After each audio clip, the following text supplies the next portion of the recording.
Hi guys, welcome back to my channel. Today we're going to be diving into a really fun tutorial using some new pens that I've never used before. I recently got sent these Edding Porcelain brush pens. So these were kindly gifted by Edding UK, but this video is not sponsored at all, and I'll be sharing my honest thoughts and opinions when I'm testing them out for the first time. And then I've got a really exciting tutorial too. If you like watching calligraphy and art tutorials, then make sure you hit that subscribe button. I'm really excited to be bringing out a lot more videos like this. If there's any pens or art supplies you do want me to test, then leave me a comment below.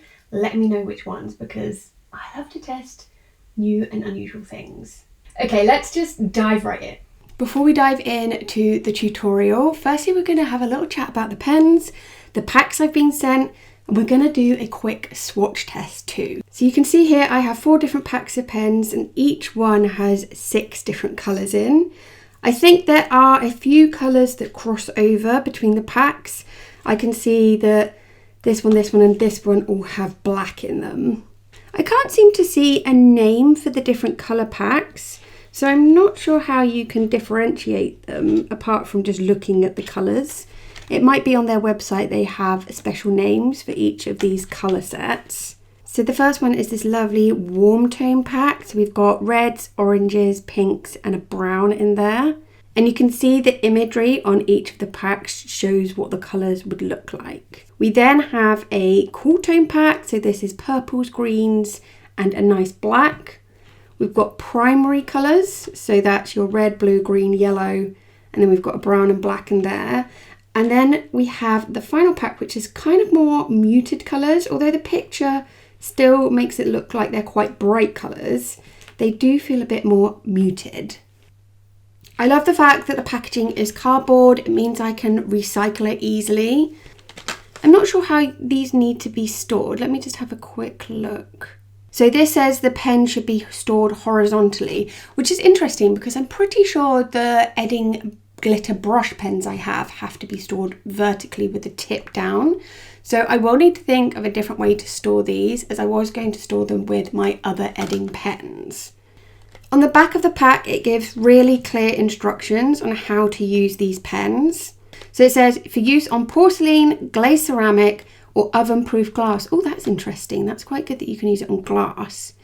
It says it's dishwasher safe after baking. I will test that at some point, but I probably won't have a chance to test that in this video. But I'll look to do a YouTube Shorts where I share that and see how dishwasher safe it is. So it's a flexible brush tip for fine to broad brush strokes, creamy ink consistency for even colour distribution. No runs or drips. Colours will not run together. Okay, so that sounds like I probably won't be able to do much blending. However, I may be able to build up and layer the colours, so that's quite good. Only apply to surfaces that are thoroughly clean and free from dust and grease. Allow paint to dry for 15 minutes before baking.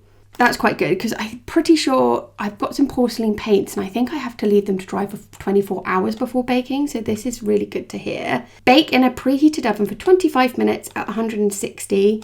Leave an oven afterwards to cool down.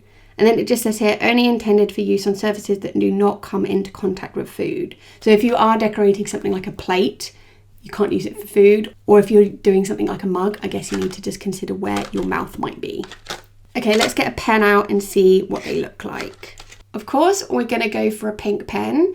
So this looks very similar to the other Edding brush pens I have, apart from the fact that it says porcelain brush pen on here.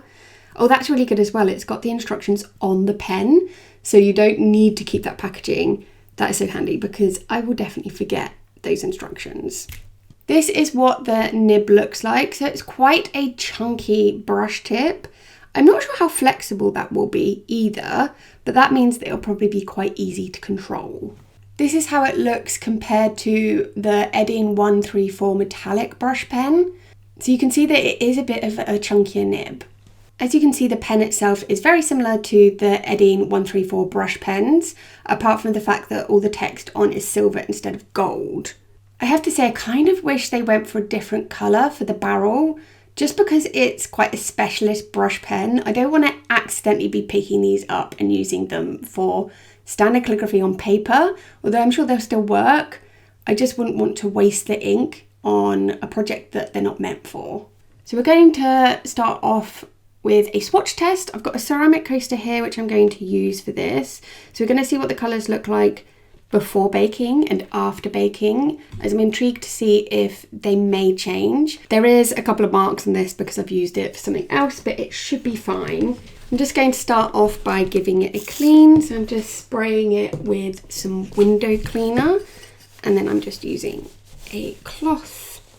And what I've done is I've got all of the pens out of their packets, and I've taken out any repeat pens. So you can see that I've got 2 extra blacks, an extra brown and an extra red. I've put these in number order based on their colour codes. Most of them go from like 1 to 17, but then these jump up to some bigger numbers. Originally I was just going to do a swatch test with little squares, but actually there are a couple of colours that are quite similar. So I just want to make sure I remember which pen belongs to which swatch. So what I'm going to do is actually write the number with the brush pen. And this will be a really good opportunity to kind of test out the nib as well. So we're just going to start with this black, which is number 1.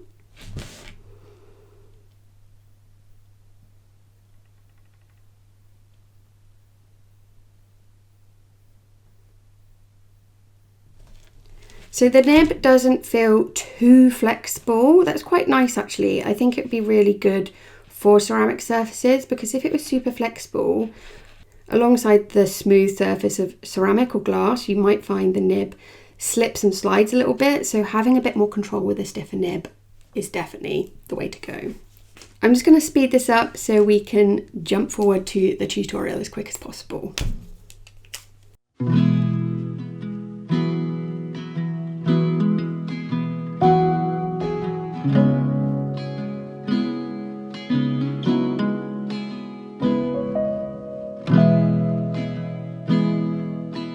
So these are what all the colours are looking like. I'm so glad I did them in number order. Quite a lot of the colours are looking really opaque, which is really lovely. The lighter colours aren't as much, but that's to be expected with lighter colours. And I actually quite like the kind of gradient effect that it creates for those. I really like this colour here. I thought it was just going to be a grey, but it's kind of like a lavender grey. That's really nice. And then this colour 550 is super bright.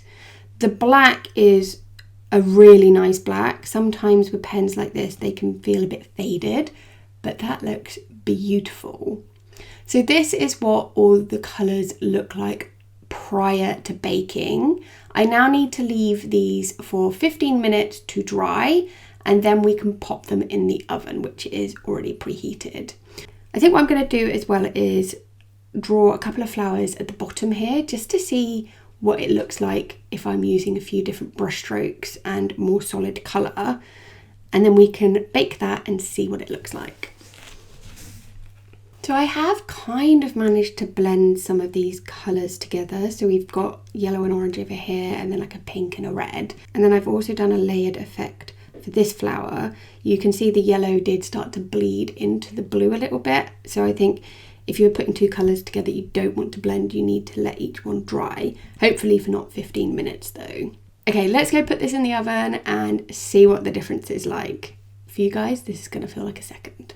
I've just got this out of the oven. Well, it's cooled for a little bit. I don't think the colours have changed too much, which is really good because it means when I am using them, I know the colours are going to be accurate.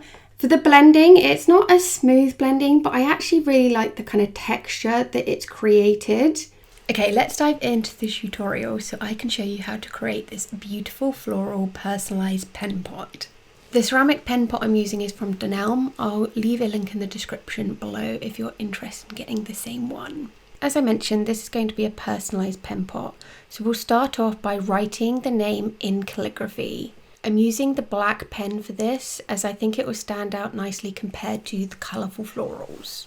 The bonus with these pens is if you make a mistake, then they can be rubbed out with your finger, or if you don't want to be so messy, you can use a cloth as well. You need to make sure you do this before you let the ink dry, and obviously before you cure it too. When you're doing the calligraphy, just remember that any downward stroke should be thick and any upward stroke should be thin. As this surface is quite smooth and curved, it can feel a little bit tricky to do the calligraphy. So don't worry if you don't get it right the first time. Remember, you can wipe it off.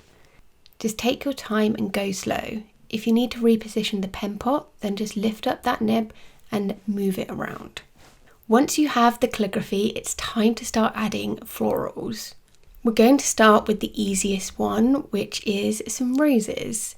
I'm using 009 to create the base of these roses. All you need to do for these roses is to create rough circle shapes and then fill them in. You want the edges to be a bit wobbly and wavy, just like the petals of a rose. These don't look like much at first, but when we start adding in detail later on, they will really come to life. Carry on adding these rough circles all the way around the pen pot. They don't need to be too close together, as we'll be adding in some more flowers later on. Be really careful when you're moving the pen pot around, as the ink will still be wet, so you don't want to create any sort of smudging. Make sure you're taking your design all the way to the edge, so that might mean creating some half circles with this pink pen. When you're filling in the circles, I recommend going in a circular scribble motion. This means you're not getting any obvious pen strokes, and it creates a nice texture for the flowers. Okay, for the next flowers, we're going to be creating a 5-petaled flower, but the petals do not need to be perfect. You can see that I'm using the tip of the brush pen to create little waves and textures in each of the petals. The different strokes adds a lovely texture to each petal. I think that's the bonus of these brush pens, is that you can get a really lovely painted effect with them. When you're adding in the different petals, you may find it easier to turn the pot around just so you can get the right angle. Just be careful that you're not smudging any of the existing ink. Once you've created your first flower, all you need to do is go around the pen pot, filling in any gaps. We will be adding some more flowers after this, so make sure that there is still some space available for that too. Don't worry too much if some of your petals overlap with the roses. This just adds a really lovely layered effect. When you're creating the petals, make sure that there's a gap in the middle so we can add the centers of the flowers later on. This helps keep the petals nice and spaced out as well. Once you've added in these purple flowers, have a little look and see if there's any unusual gaps that could be filled with the roses. Next, it's time to add some blue flowers. The petals for these are a little bit smaller compared to the purple ones, and we're going to make them feel a little bit more uniform, and there'll be more petals. To do this, draw a tear shape, utilizing the tip of the nib to create that point of the petal. Again, draw these in a circular motion, leaving a little gap in the middle for the center of the flower. The petals don't need to be perfectly the same size or shape. Adding a little bit of flow to each petal can make it feel more natural. We're using the blue flowers to fill in the larger gaps between the other flowers. Don't worry about leaving some smaller gaps, as we can fill these in with some more flowers and foliage later. Now it's time to add in some smaller yellow flowers. These are really going to help fill in the gaps between all of the pens. Each flower has 5 petals. To create each petal, just apply a little bit of pressure on the nib. The tip of the nib becomes the end of the petal, and where you add a little bit of pressure goes into the center of the flower. Again, go round in a circular motion, but just creating 5 petals. Just like the blue flowers, each petal doesn't need to be perfectly the same size. You may find that you want to create slightly bigger yellow flowers to fill in bigger spaces. To do this, you can drag the nib a tiny bit to create larger petals. Once you've added in the base for all of the flowers, it's time to start adding in the detail, and this is where it really comes to life. For the roses, grab the colour 046. We're going to be using the tip of this to create rose petals. Start in the centre of the circle and just add a few wobbly lines going in a spiral motion, but make sure you're lifting off your pen every so often. Keep going round in a circular motion until you get to the edge of the flower. These lines can be wobbly and abstract. This is one of the easiest flowers to draw, and it looks so cute. Make sure you're not applying too much pressure with the nib. You just want to use the tip. You may find after a while the pen is picking up some of the pink ink. If that's happening to you, then just give it a little bit of a scribble on some paper and then carry on. Next, it's time to start adding the centres to the other flowers. For the purple flowers, I'm using the colour 009, which is the same colour we used for the base of the roses. I'm just dotting the colour within the centre of the purple flowers. This gives it a really lovely texture. For the yellow flowers, I've used 006 to add in orange centres. You can leave the flowers here, however, if you'd like to add in a little bit more detail and texture, then this really brings it to life. For the blue flowers, I'm using 017 to add in some extra lines and details. Finally, it's time to add a little bit of foliage and greenery. Using 011, start adding in stems to some of the flowers and also leaves. Now, as this is an abstract pattern, the flowers aren't growing all from one direction, so you don't necessarily need to worry about the stems all coming from the bottom of the pot. Similar to the blue flowers, I'm just using the nib to create tear shapes for the leaves. You may want to overlap the leaves onto the flowers to make them feel connected. I felt like some of the flowers were still looking a little bit flat, so for the purple ones I grabbed 008, which is a richer purple. I've just outlined each petal and then added on some extra texture. This is creating a really lovely painted illustrative style. You can also blend some orange and yellow together on the yellow flowers just to give those a little bit more texture too and to make them pop. Once you're happy with the pen pot, let the ink dry for 15 minutes. Then pop it into a preheated oven at 160 degrees Celsius for 25 minutes. After 25 minutes, turn the oven off and let the pen pot cool in the oven. Okay, so this is what the pen pot looks like now it's come out of the oven. I love the abstract style of this. I think layering the colours and adding extra details to the flowers created a lovely illustrative style, which complements the simple black calligraphy. You could of course keep this much more simple and just focus on one flower. If you are going to do that, I really recommend the roses as they are probably the easiest ones to create. Oh my goodness, doesn't this pen pot look so pretty? These Edding Porcelain brush pens were actually pretty easy to use. I've used porcelain paints in the past and I have struggled with them a little bit and the dry time is a lot longer. So I do like how quick and convenient these are to use. They also don't smell at all. I imagine they'd be quite good for kids to play with.